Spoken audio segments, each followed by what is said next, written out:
बताइए क्या समस्या है तुम्हारी। बहुत बड़ी समस्या है डॉक्टर। अगले महीने मेरी शादी होने वाली है और मुझे इस बात का डर सता रहा है कि सुहाग रात के दिन अगर मेरी योनि से ब्लड ना निकला तो कहीं मेरे हस्बैंड मुझे गलत ना समझ ले।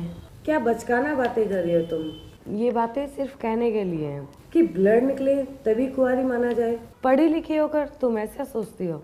मैं सोचती नहीं, डरती हूँ। कहीं मेरे हस्बैंड ये ना सोच ले कि शादी से पहले ही मेरी सील भंग हो चुकी है। कुंवारी लड़कियों के योनि द्वार से कुछ अंदर एक पतली सी झिल्ली लगी रहती है, जिसके बीचों बीच एक छोटा सा छेद होता है, जिसके द्वारा हर महीने पीरियड टाइम में ब्लड निकलता रहता है और इसी झिल्ली को कौमारी बिंदु माना जाता है। पहले के रूढ़िवादी लोग ये मानते थे कि जब पहली बार लिंग योनि के अंदर प्रवेश होता था तो ये झिल्ली फट जाती थी, जिसकी वजह से ब्लड निकलने लगता था और ब्लड का निकलना ही कुंवारेपन का प्रतीक माना जाता था।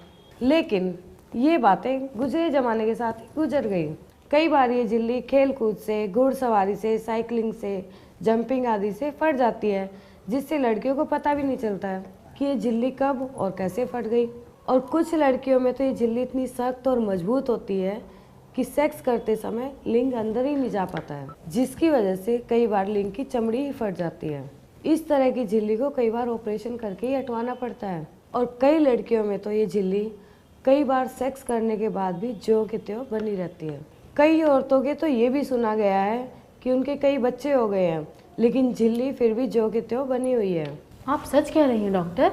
सिर्फ एक योनि की झिल्ली को लेकर चरित्र पर उंगली उठाना बड़े ही शर्म की बात है। ऐसा सिर्फ अनपढ़ और गंवार लोग ही सोच सकते हैं। योनि के छेद से लेकर योनि के बाहर तक के भाग को योनि कहते हैं। योनि एक मांसल नली की तरह होती है, जिसकी गहराई 3 से 4 इंच तक गहरी होती है।